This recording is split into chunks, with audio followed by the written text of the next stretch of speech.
Welcome to the Lead Every Day show. Our mission is to see a world well led. And our strategy to get there? To empower leaders like you to lead every day. So let's get to work. Welcome to the Lead Every Day show. I'm Randy Gravitt. And I'm Mark Miller. And we've been talking about building high-performance teams for the last few weeks now. Mark, it's been a good conversation. We just landed a few days on building community, which is the turbocharger for any team. It's been great. But I'm excited to dive into some questions we've been getting from people. I mean, actually for years, been getting some of these questions about building teams, and so I'm excited about that. I'm also excited. We got Mother's Day coming up this weekend. Got a lot of little mamas running around, so it's going to be a fun weekend. You got any big plans coming up? Not that I've been told yet. You'll get told. I'm sure we'll do something fun. Don will tell you what to do, where to go, and you'll show up somewhere. You're probably going to eat a little bit this weekend. I hope so. It's going to be a lot of fun. Yeah. It'll be fun.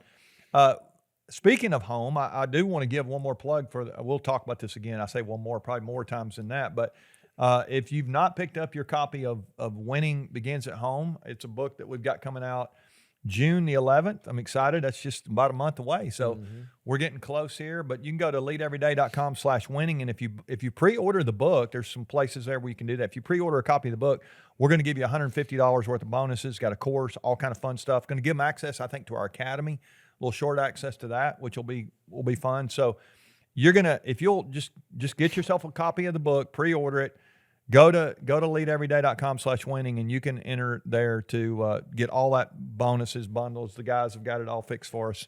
We're excited about that. So it's going to be a lot of fun, and I hope you'll help us spread the word about the book. It's great. So, Mark, some questions that come up. I've got a list of questions here I brought with me. We're going to cover them for the next few episodes. We're going to start today with somebody asked, what if I don't have the right people on my team? What do I do? You know, like you ever had that moment? You got the table and you got these. I'm not sure I have the right people on the team. What do I do? So you got. All right. Well, let me tell you a quick story. I have been coaching a business leader. We've been doing this by phone, and we had been talking once a week, which is a high frequency touch point. That was his request. I was willing and delighted to try and to serve. help. Yeah. And honestly, progress had been slow. And I had been unable to help him pinpoint the problem. I didn't know the problem, but I wasn't he's the one with the business.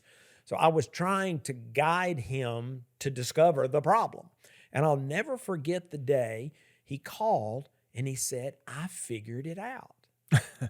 and so I said, what did you figure out?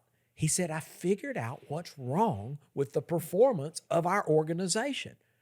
And I said, what'd you figure out? And he said, I don't have the right people around my leadership table. Wow. And I said, congratulations. And I think if we had been in person, he would have hit me. He was insulted. He said, don't sound so excited. He said, are you mocking me? I said, no, I'm excited for you. He said, why are you excited? I said, last week and the week before and the week before and the week before and the week before, you had no clue as to what the problem was. Now you know. And I've said this over and over, and I'll say it until I go know to what my you're going to grave. say. A problem well defined is half solved. Yeah. I said, so that is a sincere and genuine congratulations. Now you can go to work solving the problem. Yeah, that's great. So you gotta know it, and obviously whoever asked this question had already realized it. So they're going, well, give me something to do. Yeah. And I think that's what we'll unpack, just some ideas. And I think it would matter on the situation and the context. All that would be relevant. But I think I've heard you say this before. The first thing I would want to be sure of is expectations were clear. Yeah. Yeah. Yeah.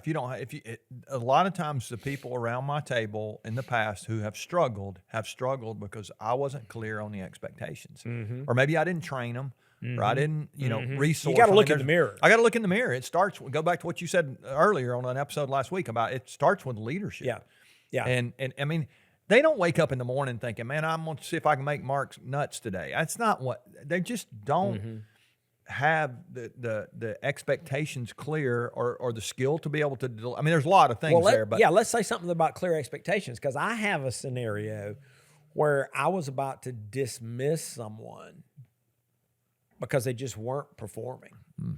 And I sat down with them and I'd put 4 bullet points on a piece of paper and I kind of slid it across the table. And I says, tell me how you think it's going. I said, because this is what we agreed the job was about. Literally 4 bullet points and slid it across the table. Now, shame on me. That was the first time I'd put anything in writing, but I could not have anticipated what this woman said next. She said, is this what I'm supposed to be doing?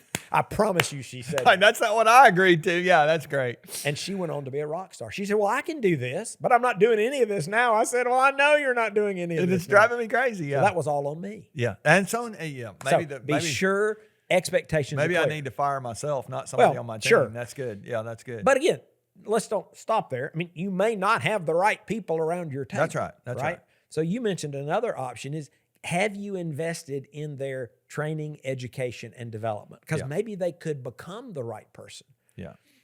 Again, I've said this before. A lot of you listeners know that I spent 100 years working at Chick-fil-A.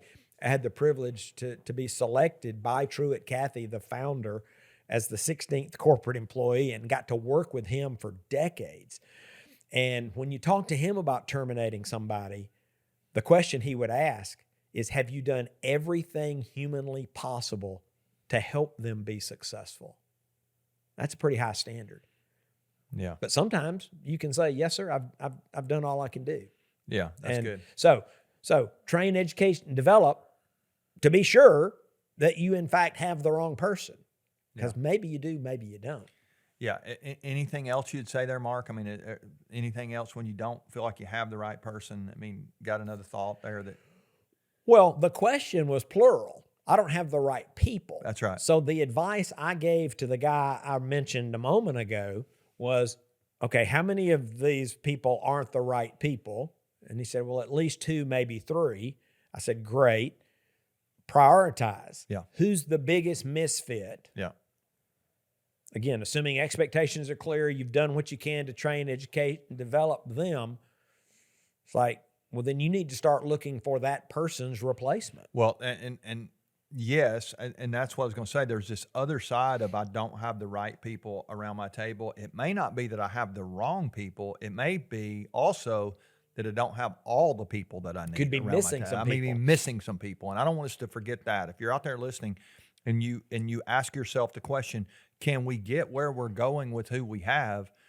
There's a good chance the answer is going to be no, even if you have great people, because you're going to grow and you got to build for your future, not for your present. If you're not careful, right, you'll just be like, we're rocking along and you're not going to be able to I won't use the word scale. I'll just use the word grow. I ultimately love to scale. It'd be great. But if you can't grow, you can't scale. And so you're going to need some people. And just one tactical thing you could do here, a practical little tip, ask yourself, if we could add one person to our team, who would we add? Okay. I mean, I just love that question. I love it too. And you might even have a discussion around your table and you just see what the opinions are. And maybe it's not a person, but it's a role. It might be a role. Like, we've got nobody at our table that does logistics or marketing nobody does or whatever. marketing okay, but I think you surfaced 2 things. One is a talent gap, functional role gap. The other thing you alluded to and surfaced is, can the men and women around my table help me go where we want to go? How much runway do they have? That's and right. I would suggest that might be the hardest decision you'll ever make as a leader. When a person is performing well, but they can't go where you need to go, and you have to find another role for them. Yeah. But that's a real thing, because you're not building a team for today. Right. You're building a team to take you to a preferred future. Yeah. And so that would be another reason you might have the wrong people around the table. Yeah, that's good. Well, one of the things you can do to get the right people around your table is to develop people throughout your organization. We're actually going to dive into that question. Somebody submitted a question I thought was really great about developing next generation leaders. We're going to talk about that tomorrow. It's going to be a fun conversation. So I hope you'll join us for that. But today, if you don't have the right people, it is your job as a leader to make sure you do have the right people. And so you're either going to have to change some people, invite some people to leave your team, or find some people that need to be on your team, level up the people you have. You get to decide what happens, but but you got to decide, because you're responsible for making sure your team is a high-performance team if you want to be a high-performance organization. We hope you'll continue to join us here as we look at some of these questions that people are asking on growing these teams. Remember, the best leaders lead every day.